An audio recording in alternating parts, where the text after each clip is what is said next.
book I want to talk about today is something I'm sure you've heard of, but I'll bet you've never read. Poor Richard's Almanac by Ben Franklin. Basically, when he was a pretty young guy, he started writing almanacs, and if you're not familiar with almanacs, in that time frame, they were all about lunar positions, tides, the seasons, predicting the weather. It was, for its time, it was fairly scientific. Today, a lot of it's laughable. It's almost like astrology. But, predicting the tides and predicting the phases of the moon and all that stuff, that was handy back then, especially where he lived. He was in Philadelphia, which is not far from the coast. And a lot of people made a living off fishing and shipping and even farming.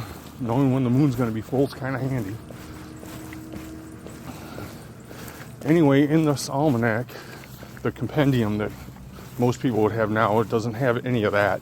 It's mostly his letters to his readers, which are pretty funny, and his basically pearls of wisdom.